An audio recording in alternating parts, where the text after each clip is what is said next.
They got a kick now. Single malt Scotch, Glenfiddich. Yeah. Wore me cockles on Christmas Day, that. So have you got a funny Christmas story, Dave? You must have a funny Christmas story. One of your nanas shot herself or something at the table. Any of them? No, not really. No. I remember my grandma telling me accidentally Santa Claus didn't exist. Well, I'm only about 6 as well. And she's like, oh, you know Santa Claus doesn't exist, don't you? And my mum jumps in, what are you saying that for, Mum? He's only 6. And my grandma going, oh, I thought you were a lot older. So yeah, from 6 onwards. Do you reckon that sunk in? Did that kind of click? Oh yeah. Well, you have your suspicions anyway by that age, don't you? Yeah. So my son, he's starting to say it's you put them. Yeah. So yeah. Yeah, bless him.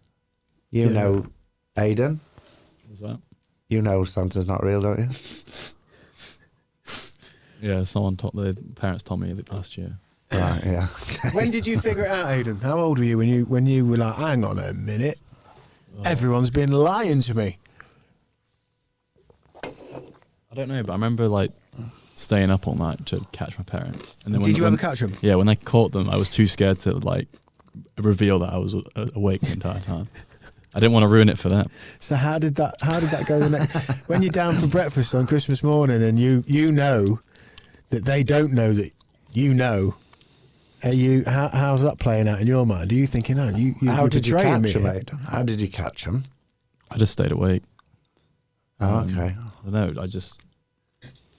I didn't say anything until like recently. Then? I mean, I think at that point I did know that Santa wasn't real, but that was the first time I caught them, and I would have been probably like 10, maybe less than that. Yeah. You needed the evidence. 8. Yeah. The core proof. Right, yeah. I can remember, like, at my nana Pepper's. I don't know about you, and maybe this plays into what you said about the changing and moving around, because when I do look back, I kind of have memories of being laid in a bed, in one of my grandparents' spare rooms, and you'd be in a nice kind of spare room with, like, a dado rail and a border, and, like, wallpaper and, like, nice floral bed covers, and I can always remember like finding myself every now and again coming around in a bed and just like knowing that it wasn't your bed and that you've got the like flowery duvet on me and I'm in this other place. But then I can always remember thinking that on Christmas at my nana's, and she would have read us a book. We would have read like a Christmas book going to bed, that was always a nice thing. Yeah. And then like going to sleep and peering out just out the corner of the window. And back then it used to be like winter as well. I seem to remember it as. It used to be like... It is winter Christmas. Yeah, but it used to feel like, it would be cold, there'd be frost, there'd be a bit of snow. It would feel like... A bit tight with central heating or something. Yeah, well, not just cold, David. Do you know what I mean? There was actually like... There used to be snow and stuff. It used to be cold. And I've got memories of that anyway. But I do always remember being there and having a feeling of magic. I can remember that. Yeah? Yeah, and then waking up and then at the end of my bed. How did you used to do it? I used to have a stocking at the end of the bed. Literally like a... Did you? Yeah, stocking at the end of the bed. And then that'd get filled up. My wife used to have a stocking. I think she still does, actually, you know what I mean? So do her brothers. One of them's about 52 or something. Sorry, you.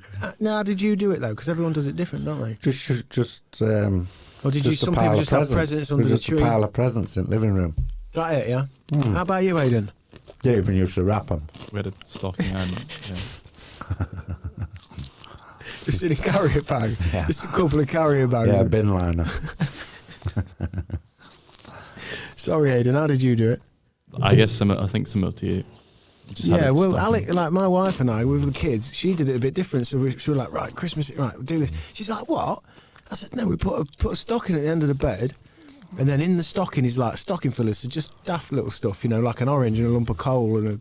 Yeah, this is what my wife does, Sarah, yeah? Yeah. She has little bits and bobs. Little bits in there, and then they're like from Santa. They appeared. Yeah. They're the ones that appeared. And then when we go downstairs, then there's presents from the family or what have you. And when we do, that's from your auntie and that's from your uncle or whatever. But I can always remember that being quite magical because those presents that ended up in you'd like you, So Aidan, that you were with your dad when this was happening? Yeah, I'd have been. I think my mum did it the same way because they would have done it that way when they were together. And then I definitely remember when we were at my. Why were you with your dad then? It's all time. No, this would have been. You know how it is. Kids get fucking weaponised, don't they? So you end up being like a bargaining tool.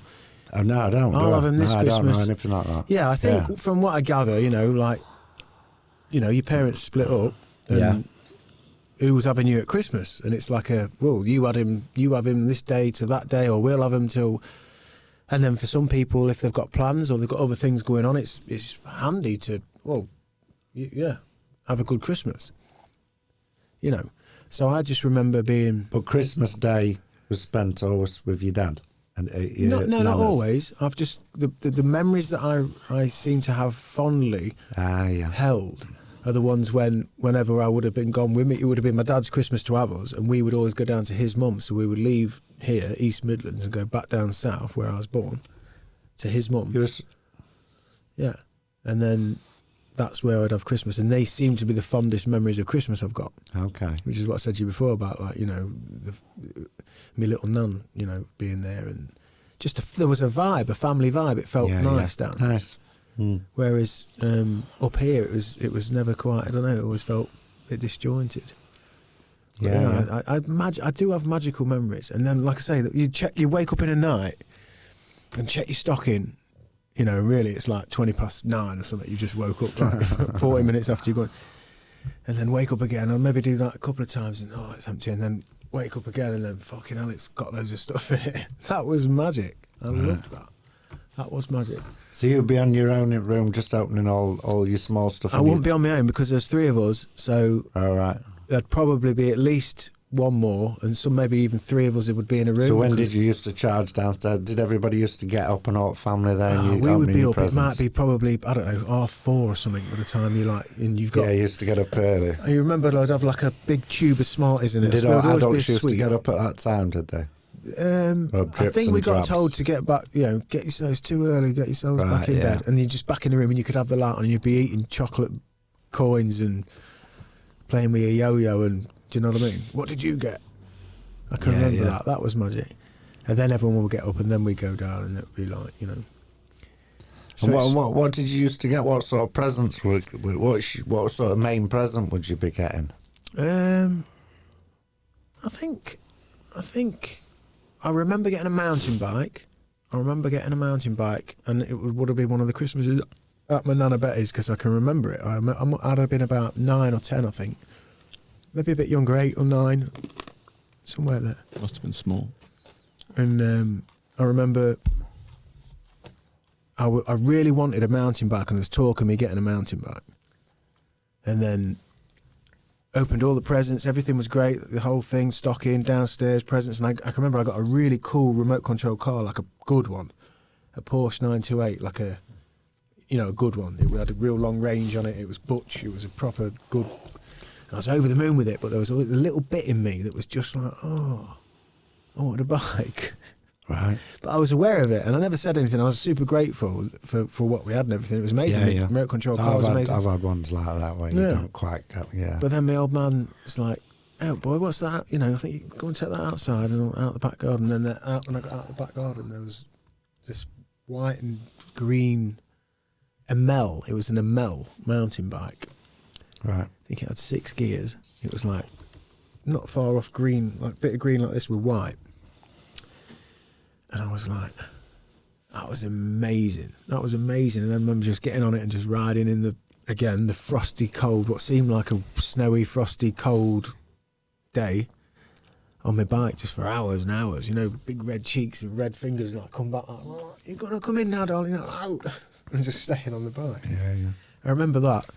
But presents, I think we, presents. Didn't it used to go mad then? No, I don't think so. We were always lucky. I mean, we never, we were lucky. I mean, it's a weird thing to measure, isn't it, the presents? and that is a mad thing, because as I am today, I'm off telling my family, look, don't buy them loads of stuff, because it just, I don't know if it's because I'm older or stuff's changed, but it does feel like we just buy stuff. Yeah, that's how it feels to me, yeah. Yeah. Do you know what I mean? I used to have friends that you could quite a lot back then. But, yeah, definitely. In fact, yeah, I don't really know. I have glimpses into people with the kids, and some of them, it's ridiculous, isn't it? It's like literally hundreds and hundreds of pounds. And it's what drives that? Like, I don't know what drives that, because I know that when I was a kid, it was like, to understand. I want this, I want that, and I can't remember, and I'm sure we probably were, but was I unwrapping a present and then fucking chucking that remote control car to the side? What's next? It's hard to remember, and there's not a lot of footage or anything like that, but I again, am privy to some children, and it's something I try and be mindful of with my own, is like, sort of, we are so lucky and things are so abundant that they get this unwrap a Nike tracksuit. You know, you watch it, it's a 60 quid, and that just goes over there, then like, what's this?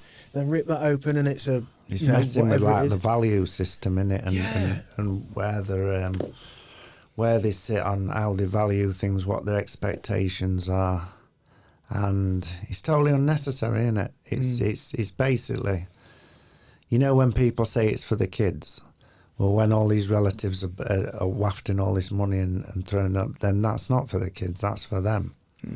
Yeah, and it's them that say it's for the kids as well.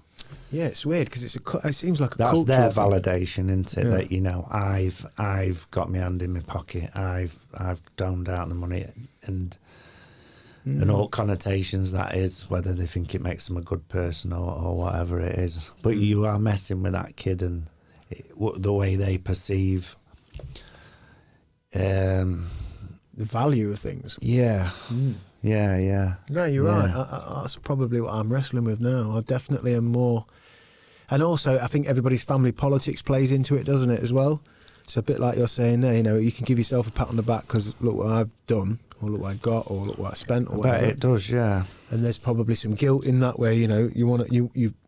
Because I believe culture tricks us a bit, Dave. You know, culture tricks everybody into, you know, buying a great gift or buying this or presenting this is like, that's the good thing to do. But sometimes I think... No, it's not, is it? It's not. Corrupting a child is not, in that sense, No, that's not a good thing to do, is it? It's like... It's crazy, really. Presents and presents. This is... It would have been Wade who said this to me, funnily enough. Presents and presents. And he would always say to me, I would prefer your presents. You know, and that stuck with me, thinking back to the kids, you know, like, so over the course of a year. And I felt, you know, you probably feel this with when you're growing up, I don't know, but there's somebody turns up and you get an amazing present, but then you don't, then that's it. You kind of do the kiss and the, you know, and then like this person's gone again. Yeah.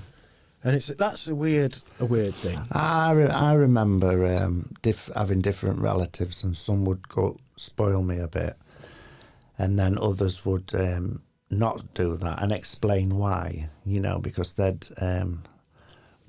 thought, like what I was saying, that it would ruin you and it wasn't right, and flashing money wasn't the way to define Christmas, show person you love, etc.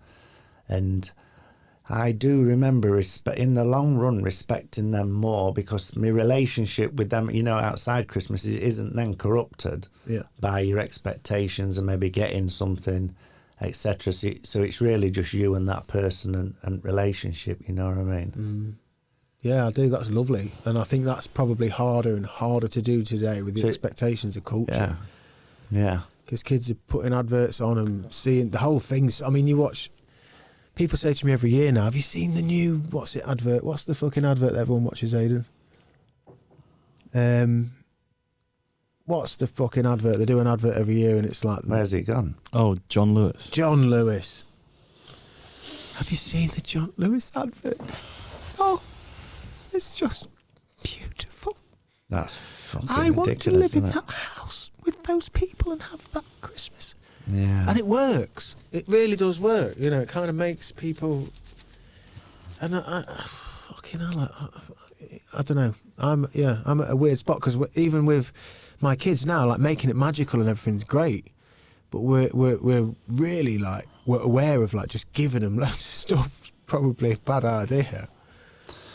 Yeah, I mean, it all depends what you're giving them, doesn't it? Yeah. You know. I mean, stuff. Just stuff. Do you know what I mean? Yeah. You see, I've been introduced to the thing, it's all right to give it loads of stuff if it's cheap. I don't know about cheap. I think meaningful. If it means something, isn't it? Well, it's all tied up in that giving's good, isn't it? And it's good. But then you have to ask yourself, I understand the concept of giving, but that's in a material sense. So you can give your time, can't you? You can give your presence, love. Yeah, exactly. Yeah. Yeah. Yeah, that's what I found. I sat with that, with what I think Wade said, and yeah, being around, being around in the person's life, and then when Christmas comes around, there's already something there, isn't there? There's always some meaning or some, I don't know, something tangible as opposed to just, here I am, there you go, and we'll move on again. Strange. Very strange. It's corrupting what can be something special, isn't it? Because you all have time off, you all spend time with each other, and full stop. That's really what the essence should be, shouldn't it? And when you start wafting loads of money about and giving presents, then that important thing that can be a lesson to children and doing some good, you're actually corrupting that, aren't you, and taking them away from that, and it's becoming something else, because they haven't got the maturity to see through, to put greed aside and think, oh no, I can sideline that and see the importance of what it's really about. They haven't got the maturity to do that, have they? So it can be a shame for them. Yeah, it is.